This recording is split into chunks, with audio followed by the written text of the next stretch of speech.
Hello and welcome to 2018, and in this video I'm going to share with you 5 of my favourite photographs from 2017. I'm also going to tell you why I think you should pick your 5 favourites and show you how. Okay, let me start off by telling you why I'm doing this and why I think you should also select your 5 favourite images. It's all too easy to look back on your last 2 or 3 times out with a camera and think things aren't going well, especially if they didn't go well. Maybe you had some bad weather, some technical issues, or just the whole experience didn't gel well together and you didn't manage to create any photographs that you were really happy with. It's all too easy to take the negative experiences of your last 2 or 3 times out with a camera and then carry those forward. By looking at your 5 favourite images from the year, you can kind of understand what successes you have had during the year. Maybe it's been a better year than you thought, maybe you've progressed more than you thought, and you actually did manage to get out and get some really high quality images. And you can take the positivity from that collection of images and use it as inspiration and motivation to carry forward into the next years of photography. And then the second reason that I think it's a good idea to do this is if you do it every year, you can look back and compare year after year how your photography is progressing. So you can look at your collection of photographs from 2017, compare them to the photographs from 2016, 2015, and so on and so on. And you'll be able to clearly see, hopefully, that you're progressing as the years go on. And that should again give you more encouragement and inspiration to carry on into the next year. So we're just about ready to get started and to jump onto Lightroom and start selecting my 5 favourite images of 2017. Now you'll probably notice that I'm using the word favourite and not best. They can be 2 slightly different things. I'm going to pick my favourite images. So these might not be the ones that are necessarily technically correct, or they might have some flaws in them, but they're images that really connect to me and give me the inspiration that I need to carry on with my landscape photography in 2018. So let's jump onto Lightroom and get started. So here we are in Lightroom, and the photographs you can see on the screen at the moment are my 5 favourites from 2016. So I'm going to take you through exactly the same process as I went through last year to create this collection, but obviously looking at photographs from 2017. So the first thing I'm going to do is going to create a smart collection that will show me all my landscape images from 2017. So I've already got a folder here, so I'm just going to create it in there. So I'm going to do create smart collection. Now the parameters that you put in here will depend how you tag your images. So I'll just go through the way I do it because that's the way I've got my images set up in my catalog. But obviously the way you might do it might be slightly differently. But I guess the principle remains the same. So we're going to call it 2017. And we're going to, first of all, I'm going to look for a date range. So I'm going to do date, and it's going to be capture date. And I want to do it between, so it is in the range. So we're going to do 2017-01-01, and we're going to do it right up to the 31st of December. And then we're going to add another one. I'm going to add in the keyword. So I will need, where's keyword again? Other metadata, keywords, contains landscape. Now the reason I do that is that this catalog that I'm using actually contains images from a number of different genres of photography that I take, including aviation and music. So I need to target specifically for landscape images. So that's fine, contains landscape. And one last thing I'm going to do is I'm going to do a rating. So after I process my images, I normally give them a rating from 3 to 5 stars. Anything below 3 stars generally means I'm not going to publish it, or it's just not worth it. So 3 is normally the minimum. So I'm going to start off with 3 because I think it's important to look at all the images, because sometimes I tend to underrate my images. I'm quite harsh on myself when it comes to my own critique. So I might find that there might be some 3-star images that perhaps should be 4 stars. That probably means they're not likely to get into the final 5 images, but this equally applies if I've got some 4-star images that I might actually upgrade to 5-star when I've looked at them again.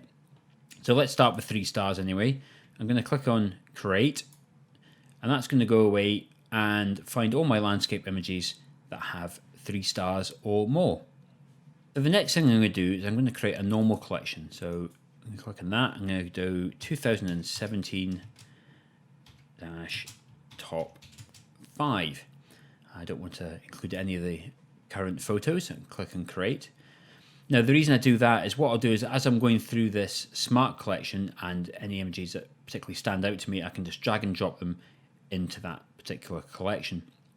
I'll end up with more than 5, no doubt about that, but then that'll give me a nice targeted collection, and that's where I'll do my fine tuning and drop out images that I no longer think are worthy of a top 5 place. Okay, now we're going to start the process of actually picking out some images. Now I've got my smart collection here, which shows me all my 3-star images. Now I can fine tune this on the fly and go to attribute, and I can select 5 stars. So there's my 2 5-star, or the images that I've rated as 5 stars this year. Now I'm already automatically very happy to include those, at least initially, in the first pick of my favorite images of 2017. So I'm going to select both those images, and I'm just going to drop them in this collection here. So if I go to my 2017 top 5, I've got this normal collection here, and it's got these 2 5-star images in it. So let's go back to my 2017 collection and see what other photographs we can find. So let's go back to attribute. Let's drop this down to 4 stars. As you can see, there are a lot more photographs to pick from. So I'm going to quickly go through this collection of 4-star images and drag them over to my 2017 top 5 collection. Okay, so I've been going through that collection there. I've now managed to pick out 20 images. So there's a combination of 4-star and 5-star images there. So I haven't added any 3-star images to the 2017 top 5 collection. However, it has been an important exercise for me to scroll through these images, because I think I maybe have been a bit harsh on myself with some of the star ratings on some of these images that I've got. So when I've got a bit more time, after I finish this video, I'm actually going to go through and maybe change some of these from 3 stars to 4 stars. I still don't think they're going to be in my 5 favorites, but it's important that I go back and reevaluate those images. So let's jump into the 2017 top 5 collection here. So we can see I've got 20 images here, and now I've got to try and cut this down to 5. So this is where it gets difficult. I think the first stage I'm going to do is I'm going to try and chop it down to 10. As you can see, I've got quite a lot of images here from Glencoe. I had quite a successful trip there in February, so I think there's a few of those can be dropped out, but I think stage 1, let's get this down to 10 and see where we go from there. Right, as you can see, I've got myself down to 10 images. Actually going from 20 to 10 was quite hard. You get quite attached to some images, and it's difficult to cull them off the collection. But now that we've got 10, it's really difficult to get down to 5, I think. So I'm going to have a go at this, and then once I've got my 5 favourites, I'll talk you through them and tell you why I think they're my 5 favourites. Right, I think I've got my top 5 images. That was pretty difficult to do. A lot of to and froing about which images to keep and which ones to chuck out, because some of them I really like, some of them are really attached to, and it's difficult to say it's not one of my favourites, or at least not my top 5 favourites. It's getting more and more difficult each year I do this. Maybe I'll switch to top 10 next year, but I quite like the fact that it really forces you to look hard at the photographs that you're taking if you can only pick 5. So let me talk you through these 5 images that I've selected. So the first image I want to talk about is this image of Stobdurg, and this was taken on the 2nd of March. It's what I'd originally planned. I was hoping that when I get up on the hill opposite Stobdurg, I would get some morning light and it would kind of bathe the side of the mountain in nice golden light. I only got a little shaft of it, and it came on quite late. It was quite a bit after sunrise, if I remember correctly. But for me, again, it's what I talk about. I think technically this image works well, and also I have a strong emotional attachment to it. So I think this being a 5-star image, it was always going to end up in my top 5. So my next image that I've selected is this image of Porthnanvan in Cornwall. Now, when you go to this location, a lot of people shoot the boulders. It's quite a popular location for landscape photographers, and that tends to be the main feature. But for me, when I got there, just the way the tide was working, I came across this part of the beach where there was a flow of the water and the patterns in the sand, and then we just got this beautiful colour in the sky, which is reflecting off the water. And I really like this image a lot. I like all the patterns in the sand, and like I say, the water flowing through out there to those islands called the Brysons. For me, it's a really beautiful coastal image.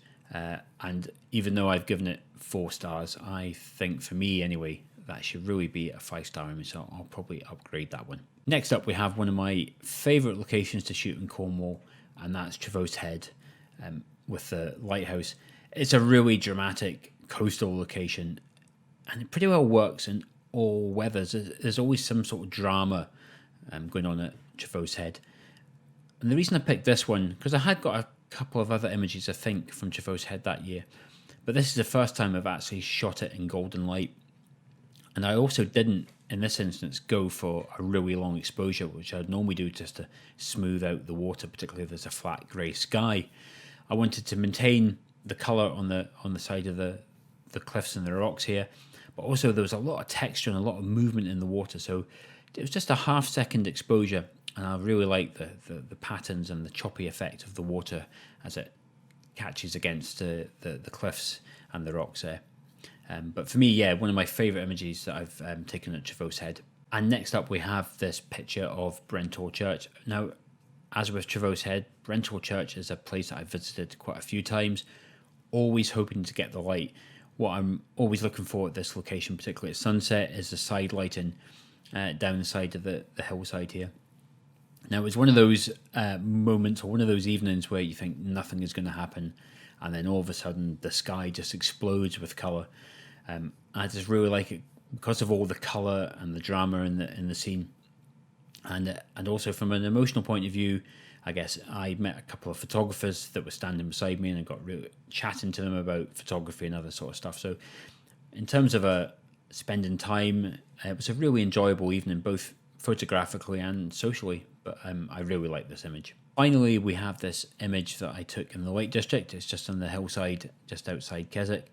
I think, while I aesthetically like this image a lot, some of it is, again, back to that emotional attachment of my images.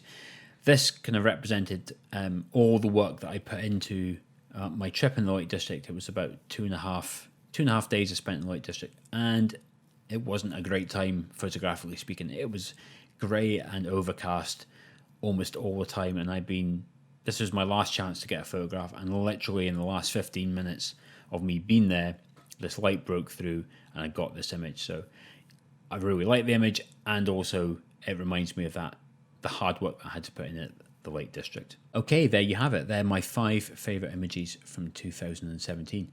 I'm now going to put up a quick slideshow in this video so you can have a closer look at these images.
Well, I hope you found that video useful. I don't think it matters how you go about it, or what tools, or how you get down to your top 5 or top 10 images. For me, I think the important thing is actually it gets done, and that you have a look at your work from the previous year, to give yourself a bit of inspiration, a bit of motivation for the following year. Is this something you do each year? Let me know in the comments below, or if after watching this video you're thinking about doing it, let me know also. It would be really good to hear your feedback. And just one last thing, of my 5 favourite images, which one's your favourite? Let me know in the comments below. So I do hope you enjoyed that video, and if you did, please do give it the thumbs up, and of course leave me a comment. I do try, read and reply to everyone's comments. And if you want to see more content like this, please do hit that subscribe button, and of course, if you click the bell icon, you'll receive a notification as soon as I post up a new video. So I'm really looking forward to 2018 and producing lots more content, and I hope you'll join me. But until the next video, I'll see you then.